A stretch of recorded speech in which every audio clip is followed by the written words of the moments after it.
It was a cloudy afternoon and I was wandering aimlessly, a day that makes you feel like part of the city's own darkness. Like a ritual, I slipped into those old, narrow alleyways, the kind a few have the courage to enter, searching for a rare book. Yes, I collect books, but not just any kind. I'm drawn to the obscure ones, the kind no one dares keep on their shelves, stories from forgotten times, written by people who often vanished without a trace. The bookstore appeared out of nowhere, wedged between two buildings, as if it had been waiting for me. A worn-out sign dangled above the door, half swinging, half embedded in the wall, almost erased by time. It seemed like the place hadn't seen a visitor in ages, but that didn't scare me. If anything, it made it more intriguing. The stranger, the better. As I stepped inside, I was greeted by the smell of mold. Not just any mold, though. It was a dense, ancient scent, mixed with a metallic hint. My breath felt heavy, but I pushed forward as if something invisible was drawing me in. In the back of the store, on a nearly hidden table, lay a peculiar book. Its cover was made of cracked black leather, with a title etched in faded gold letters. Book of Lost Souls. I could barely make it out, but something in that title felt like a call, as if those words had a life of their own. When I reached out to touch the book, a raspy voice sounded behind me. "Don't touch it!" It was the shopkeeper, a thin, hunched man with deep, tired eyes. "That book, it has a mind of its own and it's dangerous, especially after midnight." I laughed a little awkwardly, thinking he was just trying to set a spooky mood, but he kept staring at me, dead serious. "I'm just warning you, if you decide to buy it, don't open it at night. There are things that weren't meant for the living." I thought it was just a sales trick, something to pull me in even more, but it rattled me. Ignoring the sense of discomfort, I bought the book and left the store with it under my arm, convincing myself it was just another odd relic, nothing more. When I got home, I brewed some coffee, placed the book on the table, and stared at that cover for a while, as if I were about to open a forbidden door. Strangely, even while it just lay there, it seemed alive, like it was waiting patiently. But then I remembered the old man's warning. Don't open after midnight. I checked the clock. It was 11:30. My eyes were fixed on it. Curiosity took over. It's just a book, nothing more, I told myself, trying to quell the urge to open it. The truth, I couldn't resist. I really couldn't. How could I? With a mix of curiosity and a hint of regret, I lifted the cover. The first page was a dedication, but not an ordinary one. It seemed handwritten, with shaky, almost smudged letters, as if the writer had been suffering. "To every soul that touches these pages, a part of you will be taken forever." I felt a chill. It was the kind of line you see in horror movies but don't actually believe, you know? I kept going. I turned another page and the strong smell of mold intensified, almost unbearable, as if the book was decaying in front of me. Then I heard the first whisper, low, almost imperceptible, but real. I looked around, but I was alone. I felt a cold draft, a heavy sensation pressing on my chest, but I pushed on. The words on the page were confusing, almost a distorted Latin, but they seemed to come alive as I read. "Help!" I heard clearly, as if the voice came from inside the book. My body froze and a wave of goosebumps crept up my spine. But even then I couldn't stop. As I turned the pages, the whispers intensified, and they weren't just asking for help anymore. They were calling me by name. "No, this can't be," I murmured, trying to make sense of where these voices were coming from. I felt a cold presence beside me, like something was watching me, and fear started to creep in. But I was obsessed. Something in the book held me captive, and I couldn't stop. The pages started showing faces. At first they were distorted shadows, but gradually they took on human shapes, like they were people, or more accurately, souls. Their expressions were pure despair, wide eyes, mouths open in silent screams, and worse yet, some of those faces seemed to follow me, watching as I turned each page. It felt like I was being pulled into that dark, terrifying world. Then the lights in the room started to flicker. A low noise, like scratching on the walls, filled the air. I closed the book for a moment, trying to steady my breath, but everything fell silent, just absolute silence, the kind that's even scarier. "No, I won't let this control me," I said to myself, but deep down I already knew it was too late. I felt a weight on my shoulders, like something invisible was clinging to me, trying to suffocate me, and then, against my own will, my hands moved, opening the book again.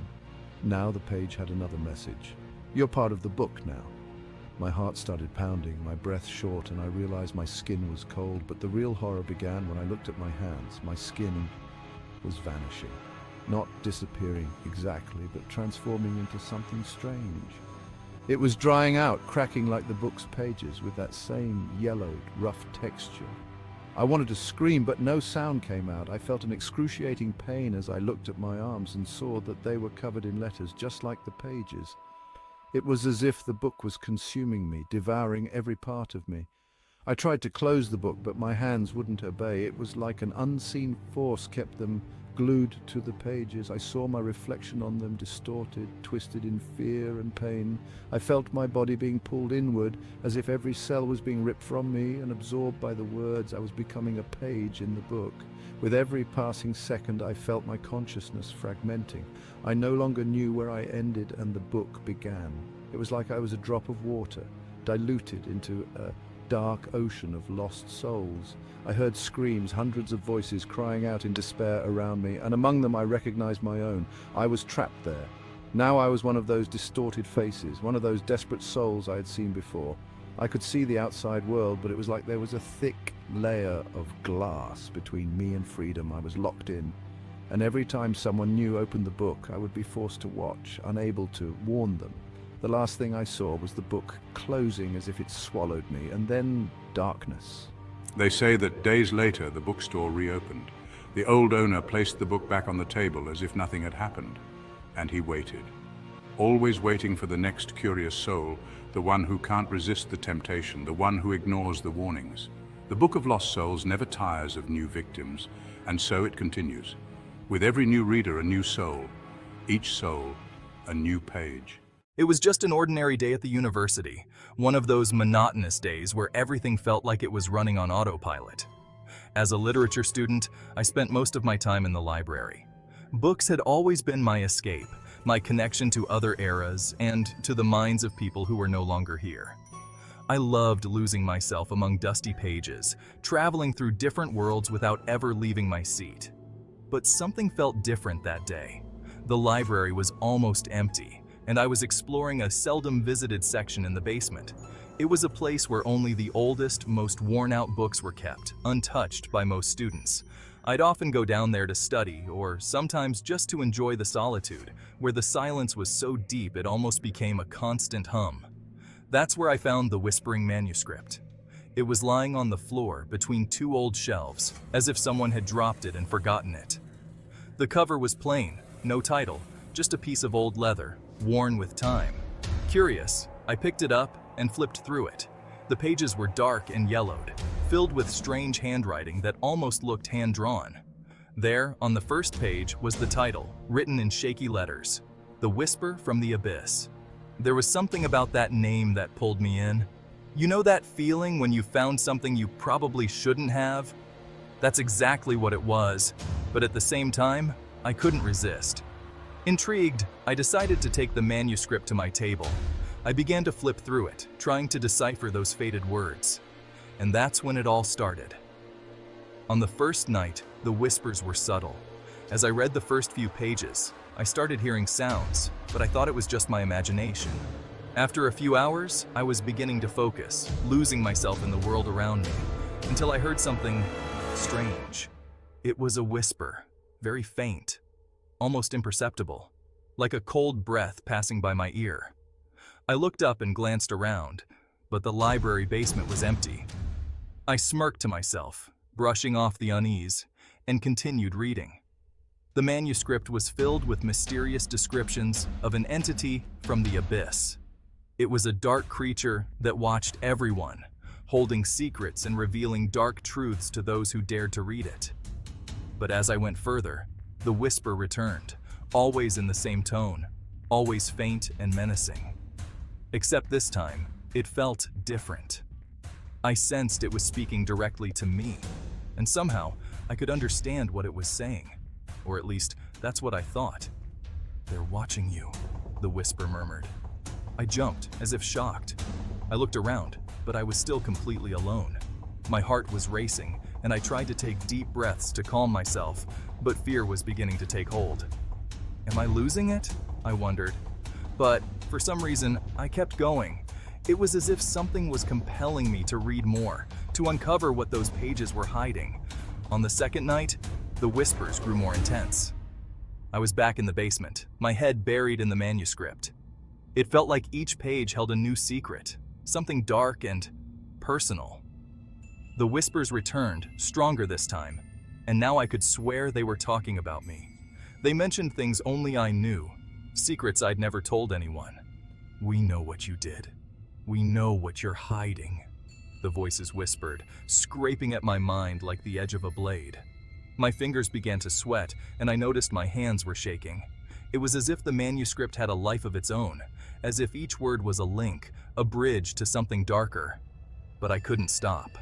Every time I tried to close the book, I felt a strange pressure in my head, like something was preventing me from leaving. With each new page, a new voice whispered. And the strangest part? I recognized some of these voices. They sounded like people I knew, friends, professors, even my own mother. It gave me chills. This is impossible, I thought. How could a book do this? And then, another whispered phrase. They're watching. They know what you did. My head was spinning, and a growing paranoia began to consume me. I looked around, half expecting to see someone hidden in the shadows, watching.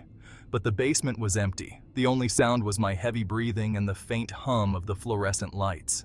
On the third night, the whispers pushed me to the edge. The manuscript seemed to have transformed. The letters now looked alive, shifting on the pages, as if they were rearranging themselves to form new words. And somehow, I knew I had to keep going. Each sentence held a secret, a revelation, but at the same time, it felt like it was taking something from me. The whispers were louder.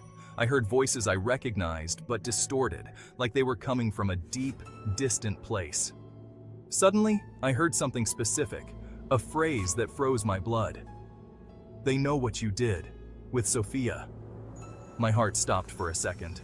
Sophia was a girl I'd had a brief, complicated past with, a secret I hadn't shared with anyone.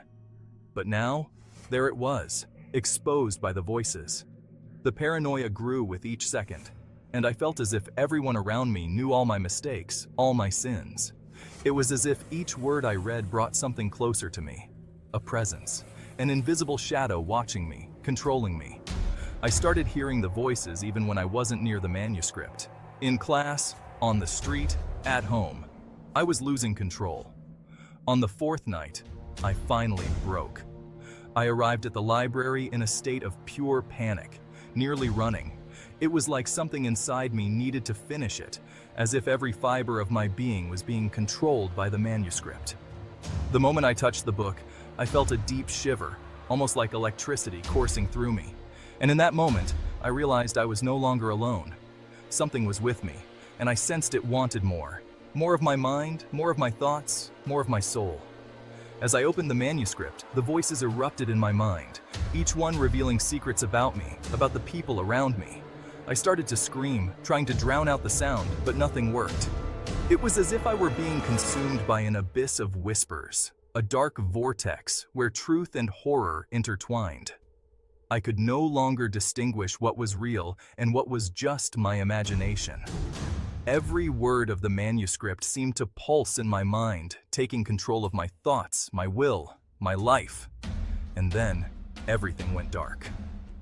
When I woke up, I was lying on the cold floor of the basement, the manuscript fallen beside me, its pages scattered. My hands were shaking as I tried to get up. My head throbbed and my thoughts felt twisted, confused. The words from the book, they were carved into my mind, as if each phrase echoed, repeating secrets and revelations I wished I could forget. I looked around, but everything was far too quiet. It was as if the whole world had gone silent. I picked up the manuscript from the floor, hoping that it had all been a nightmare, but something stopped me in my tracks. The pages were blank. Every sheet, every line, completely empty, as if I'd imagined it all. "This can't be real," I whispered to myself. But deep down, I knew something terrible had happened. I closed the manuscript, trying to steady my breathing. I looked around just to make sure I was really alone, but what I saw made me freeze. Reflected in the window pane, I saw someone watching me. but it wasn't exactly my reflection. It was a face that looked like mine, but with hollow, lifeless eyes, and a twisted smile that didn't seem human. It stood there, like a silent shadow, staring at me with a cold, hungry gaze. It was the entity from the manuscript, now trapped in my reflection. That dark figure raised its hand and pointed at me, and I realized it wasn't just a vision. It was a warning. I could feel that, somehow, it was inside me. I felt a wave of despair because I knew, no matter where I went, that thing would never leave me. The manuscript, now empty, had somehow transferred its essence to me, and that reflection was a reminder that the whisper from the abyss now lived inside me. The emptiness and the whispers would be eternal, as if I were a new guardian, condemned to carry the dark secret and to face that horrific reflection every time I looked in a mirror. These days, I avoid mirrors and reflections. Deep down, I know that the thing trapped in there is waiting, just biding its time, ready to take what's left of me. I try to live normally, but the whispers still echo, soft and constant. With each passing day, I feel the entity getting closer, as if my own reflection were coming to life on its own, watching me, waiting for the exact moment to take control. And I know in the end it will. The Diary of Darkness. My grandmother had passed away a few weeks ago, and my parents decided it was time to clear out the old attic in her house. I didn't mind the work. In fact, I enjoyed exploring that place filled with forgotten antique things. The dusty wooden boxes held a world of relics that my grandmother, a reserved and somewhat mysterious woman, had collected over her lifetime. I grew up hearing stories that she was some sort of healer, someone who practiced ancient rituals, but I never paid it much mind. To me, she was just my grandmother. While rummaging through some boxes, something caught my attention. There was a black leather-bound diary with worn golden edges. It was different from the other old notebooks and papers scattered around, and it looked like no one had touched it in decades. The title on the cover was nearly faded, but I could still make it out. The Diary of Darkness. I admit, a chill ran down my spine. The title was strange, even a bit frightening, but of course curiosity got the better of me. I picked up the diary, brushed off the dust, and headed to my room. Night was falling, and I thought a quick read would be a nice distraction. After all, I was alone in an old house with the cloudy weather outside. The setting was perfect for a bit of adventure. On the first page, there was a dedication written in fine, carefully marked handwriting. He who opens these pages will find truths that should not be known. The price of curiosity is one's own soul. I chuckled to myself. It seemed like one of those cheap horror book warnings, but there was something eerie. The letters, which seemed hand-etched, had a dark tone that made my skin prickle, but curiosity was stronger than fear. I turned the page. The diary was filled with accounts of strange rituals, like something out of an old book on witchcraft. The words described animal sacrifices, dark prayers, and formulas to summon things I could barely pronounce. The descriptions were disturbingly detailed, and the images they conjured in my mind were too vivid for my comfort. I began to feel a slight headache, but I kept reading. The diary seemed to have a life of its own, as if each word pulled me closer to something dark. Before I knew it, it was past midnight. I closed the diary and decided it was time to sleep. But that night was the beginning of things spiraling out of control. In the middle of the night, I had a dream. I was in a dark place, illuminated only by candlelight, with hooded figures surrounding me, all murmuring words I couldn't understand. Strange symbols were drawn on the floor with some kind of dark liquid. The sensation was pure terror.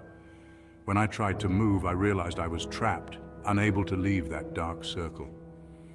I woke up drenched in sweat. It was just a dream, I tried to tell myself, but the image of the hooded faces and the candles lingered in my mind as if the dream was still happening. I tried to go back to sleep, but couldn't. The fear was palpable. The next morning, I decided to leave the diary alone. But as the day went on, a strange feeling came over me, as if the diary was calling me, pulling me back to read it. Curiosity began to eat away at me, and by the end of the day, I found myself with the diary in my hands again, flipping through the pages with a mix of fear and fascination. As the days went by, the dreams grew more intense. In one of them, I was holding a knife, surrounded by candles forming a circle on the ground. I spoke words in a language I didn't know, yet they flowed easily from my mouth. The most disturbing part? The knife was covered in blood, and so were my hands. When I woke up, I tasted rust in my mouth and saw that my hands were dirty with soil and dried leaves, as if I'd dug something up during the night. What was happening? I began to question myself. But the feeling that something was taking over me only grew stronger. On the third day, I woke up with strange marks on my arms, like thin, precise cuts I didn't remember making. The dreams now felt increasingly real, and I could no longer distinguish between sleep and reality. The diary seemed to have become part of me. I couldn't stop reading it, even as the words grew heavier, as if they were draining my energy. It was as though the diary was possessing me. Things became even darker one night when I woke up in the middle of an empty field, not remembering how I got there. My hands held a knife, the same one I'd seen in my dreams. Around me there were markings on the ground where candles had been placed, now extinguished but still visible. I was reliving the rituals described in the diary, but not by choice. It was as if another force was controlling me while I slept. That night, for the first time, I realized what was happening. The diary had trapped me in a cycle of rituals I couldn't escape. Deep down, I knew what it wanted. It was preparing me for something greater, a final ritual. The nights that followed were a living hell. Every time I closed my eyes, I was transported back to that circle of candles and symbols. But with each dream, the rituals grew darker, bloodier. I was forced to perform sacrifices in the dreams, small animals that appeared before me. My consciousness screamed for me to stop, but my body carried on, guided by a force stronger than my will. The days blurred into a constant state of terror and disorientation. I no longer knew what was real and what was a dream. I was trapped, and the diary seemed to mock me every time I opened it. The words that once seemed like mere descriptions now held an ominous weight, as if they carried a curse. One night, the last night, I opened the diary for the final time. The last entry described a ritual where the reader was to offer the ultimate sacrifice, their own life. It was the final ritual, the culmination of all the others. I knew that the diary wanted this from me, that it had led me to this point, but somehow I still resisted. Until that night when I couldn't resist anymore. In the dead of night, I found myself standing in the center of my room, surrounded by candles. My hands held the same knife from my dreams. The air was thick, a dense fog covering the floor. It was as if the room itself was isolated from the world, a sort of limbo where time didn't exist. I tried to drop the knife, but I couldn't. My hands moved on their own, guided by a will that wasn't mine. I trembled, fear consuming every part of me, but I knew there was no point in fighting. It was as if my consciousness had shut off, leaving me only as a spectator to what was about to happen. The knife rose slowly toward my chest. My body followed without resistance, like a puppet, as the words from the diary echoed in my mind, hypnotizing me. I felt the blade press against my skin, cold and sharp. My heart pounded so hard it felt like it would burst. In the last moment before the blade broke the skin, I felt a tug, a horrifying presence surrounding me, as if dozens of invisible hands were grabbing me, trying to pull me to a place that wasn't of this world. And then everything went dark. When my family found my body, it was surrounded by melted candles and symbols drawn on the floor. The diary lay open beside me on a blank page, but with a new inscription written in blood. He who reads these pages shares in the sacrifice and the darkness. They never understood what drove me to this point. The diary was collected, studied, but no one found anything except blank pages, yet everyone who touched it claimed to hear whispers, a voice calling, an invitation for a new sacrifice. Now the diary waits for the next curious soul, the next one who will open its pages and become lost in the secrets of rituals no human should ever know. The Compendium of Sins. My life was in shambles, debts piling up, overdue bills, and every day more people calling to collect what I couldn't pay. I didn't know what to do anymore. It was as if a dark abyss was opening beneath my feet, ready to swallow me whole. And then a solution appeared, one I could never have imagined, the Compendium of Sins. I was in one of those strange shops that sell all kinds of old trinkets, the kind of place you only enter when you're desperate, looking for an answer that seems impossible. Amid the clutter and forgotten knickknacks, my eyes fell on a peculiar book, bound in dark leather, stitched by hand with thick thread. The title was engraved in nearly faded calligraphy, Compendium of Sins. As I touched the cover, a chill ran down my spine, but a morbid curiosity pulled me in. The shopkeeper appeared silently, with a slight smile that seemed to know more than it should. He said, "This book is unique. It promises riches to those who possess it. But remember, every gain comes with a price. Are you willing to pay?" I laughed. I was desperate, drowning in debt, and this man was offering me a chance to change my life. Of course, I would accept without hesitation. With a nod and a dark wink, the seller placed the book in my hands and disappeared among the shelves. I paid for the book and left without looking back. That night, back at home, I placed the book on the table and studied it, feeling a strange mix of anxiety and hope. My hands trembled as I opened the cover, and the first page bore a simple phrase: "For every gain, there is a sin." It seemed grim, but I didn't pay it much mind. The next page contained strange instructions, stating that all I needed to do was read the book aloud and fortune would come. I thought I had nothing to lose. With my heart racing, I began to read. Immediately, I felt a wave of heat. The page glowed faintly, and the words seemed to float before my eyes. Within minutes, a notification popped up on my phone. An unexpected transfer had been made to my account, a considerable amount. I could hardly believe it. I looked at the book, shocked. It actually worked, but along with the excitement, a strange feeling began to creep over me. It was as if something dark lingered in the air.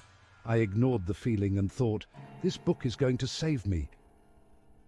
But that very night, the nightmares began.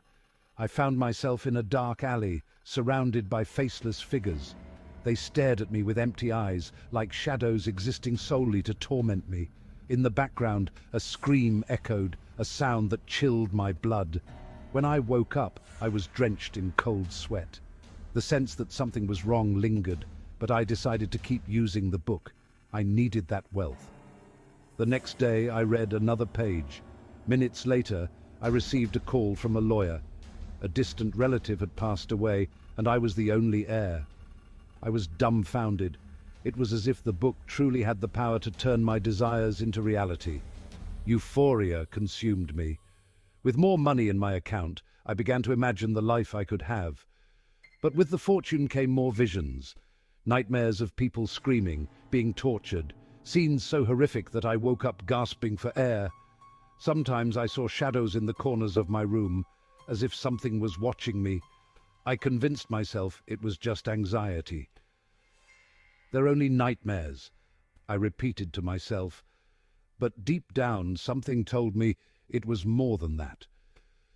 As the days passed, I delved deeper into the compendium of sins.